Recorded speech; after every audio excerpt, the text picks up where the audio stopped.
Jason Voorhees. Let's start with the obvious one. Jason Voorhees. If you've ever thought, I just outrun him, forget it. Jason's basically a tank with legs. He doesn't run, he doesn't need to. Somehow, no matter how fast you sprint through the woods or down a street, he's already there waiting for you. It's like he teleports and the movies never bother explaining it, he just does. The guy's killed people every possible way. Machetes, axes, spears, his bare hands, even a sleeping bag against a tree. And once he became undead after part 6, he was flat out unkillable. Bullets? Nope. Fire? Nope. Blown up? He comes back. In Jason X, they launch him into space and he comes back even stronger as Uber Jason, a cybernetic killing machine.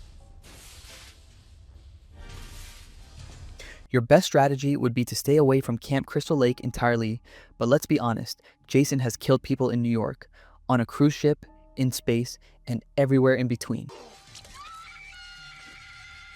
No matter where you go, Jason finds you. He's relentless, unstoppable, and if you're in his movie, you're done. Freddy Krueger.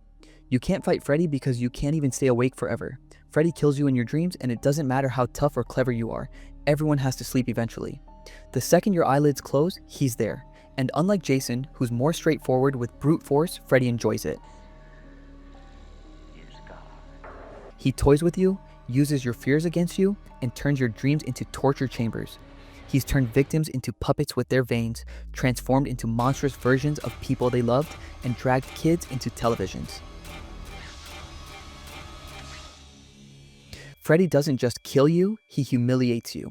Some fans argue, well, if you realize it's a dream, you can fight back. Sure, in theory, but Freddy has decades of practice in manipulating nightmares. Even when people fight him, he bends reality to win. The guy's powered by fear itself. The more scared you are, the stronger he gets. Unless you've got plot armor like Nancy, or dream powers like in Dream Warriors, you're toast. Freddy isn't just unbeatable, he's inevitable. The Xenomorph. The Xenomorph is pure nightmare fuel. Imagine being trapped in a space station or ship with a creature that bleeds acid, is faster than you, stronger than you, and has no fear. Guns? Don't matter. Cut it, shoot it, stab it. You'll just get showered with acid blood that eats straight through steel. What's worse? They're born from you. The face hugger attaches, lays its egg, and hours later, a chest burster rips through your ribcage. Even if you win against one, you've already lost. And don't forget the hive, because if you see one, there are dozens more hiding in the shadows. The Xenomorph is designed to be the perfect predator. It hunts silently, climbs walls, hides in vents, and attacks with precision.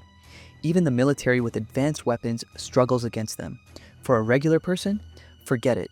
You're either face-hugged, impaled, or bleeding out before you even know it's there. There's no scenario where you walk away from a Xenomorph. Pennywise the dancing clown. A clown that eats kids is terrifying enough, but Pennywise is much worse than that. He's an ancient cosmic being who can shapeshift into your worst fear, warp reality, and manipulate your mind. His preferred form is the clown, but he can become whatever terrifies you most, and the second you're scared, he feeds on that fear to make himself stronger. People love to say, well, just don't be afraid. Easier said than done when he's turning into giant spiders, lepers, or your dead loved ones. Pennywise knows exactly what buttons to push to break you. Even adults aren't safe. He still toys with their trauma years later. And it's not just about fear. Pennywise physically destroys people. He tears kids apart with razor teeth, drags people into the sewers, and straight up devours them. The Losers Club only beats him because they have plot armor and the power of friendship. For anyone else, there's no magic turtle spirit coming to help. Pennywise doesn't just kill you, he feeds on your soul. If you're still watching, make sure to leave a like and subscribe to my channel. Leatherface. Leatherface might not be supernatural like Jason or Freddy, but don't think for a second you'd last against him. He's a massive, chainsaw-wielding cannibal who lives with a family just as insane as he is. Even if you somehow dodged him, you'd still have to deal with his sadistic relatives, people who set traps, lure victims, and love torturing outsiders for fun. What makes Leatherface terrifying is how fast he moves for his size. In the original Texas Chainsaw Massacre, the second he appears, there's no buildup. He just slams a victim with a sledgehammer, drags them inside, and slams the metal door shut. No warning, no monologue, just instant brutality. And once that chainsaw revs up, it's game over. You're in his house, his territory, with no clue where to run. Leatherface is relentless, and he doesn't stop until you're in pieces. People always say, "I'd fight back," but when a giant man wearing human skin is sprinting at you with a chainsaw, survival instincts vanish. There's no outsmarting pure chaos. The Creeper. The Creeper is one of the most terrifying monsters because he's not just a hunter, he's a collector. Every 23 years, he wakes up for 23 days and feeds, harvesting body parts to replace his own. If he wants your eyes, your lungs, or your heart, there's nothing you can do. He'll take them. He's superhumanly strong, can fly, and shrugs off bullets like they're nothing. Cars, he rips them apart. Police, entire squads get wiped out in minutes. In the first Jeepers Creepers, an entire police station is destroyed just so he can grab one person. And what's worse, you can't hide. The Creeper can literally smell your fear. The moment he locks onto you, it's over. He'll stalk you until you are exhausted, then swoop in and rip you apart. The idea of trying to outlast him is pointless because he doesn't stop until his feeding cycle is complete. Against Jason or Leatherface, maybe you could get lucky. Against the Creeper, zero chance. The Entity.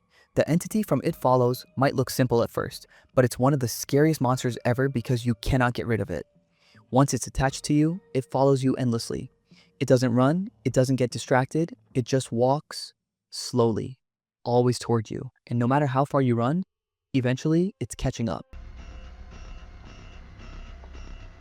You can try to pass it on by sleeping with someone else, but that's just temporary. If it kills them, it comes back for you. There's no defeating it. Bullets don't work, traps don't work, and there's no explanation for what it is or where it came from. The most horrifying part, it can look like anyone. A stranger, a friend, even a loved one. You can never trust a face coming toward you, and sooner or later, you're going to slip up. The Entity doesn't stop, doesn't sleep, and has infinite patience. Humans, we break down. That's why there's zero surviving this thing.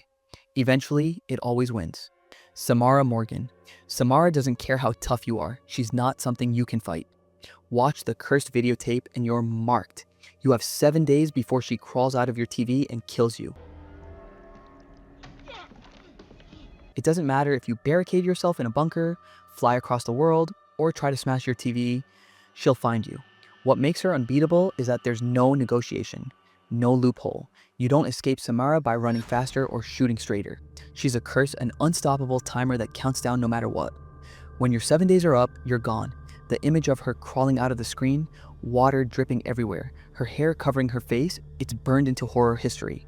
She doesn't need brute strength. She doesn't need a weapon. She just appears and your heart stops. If you think you'd survive Samara, you're lying to yourself. Jigsaw's traps. Technically, John Kramer isn't supernatural. He's just a man. But his traps, those are monsters in their own right. Jigsaw doesn't chase you. He locks you in a room and makes you play a game where the only outcomes are mutilation or death. The traps are designed to exploit fear, panic, and human weakness. Cut out your own eye to get the key, crawl through razor wire, break every bone in your body to escape a device.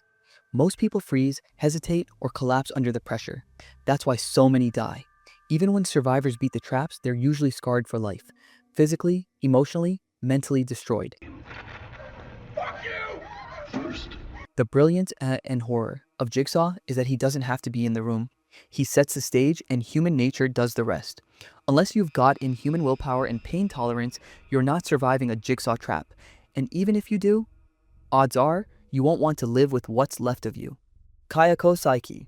Kayako isn't just a ghost, she's a curse. If you enter the house where she was murdered, the curse attaches itself to you. It doesn't matter if you leave the house, burn it down, or move across the globe. Once you're marked, she's coming. She doesn't rush. She appears in the shadows, in your bed, under the covers, crawling down the stairs with that horrible croaking sound. There's no escape, no exorcism, no bargaining. Kayako doesn't stop until you're dead. And it's not just you. She goes after anyone connected to you. The curse spreads endlessly. What makes her unbeatable is that she doesn't fight you head on. She breaks you psychologically, haunting you until you're a nervous wreck, and then she kills you anyway. You can't fight a curse. You can't punch a ghost. And Kayako doesn't give second chances. The Nun.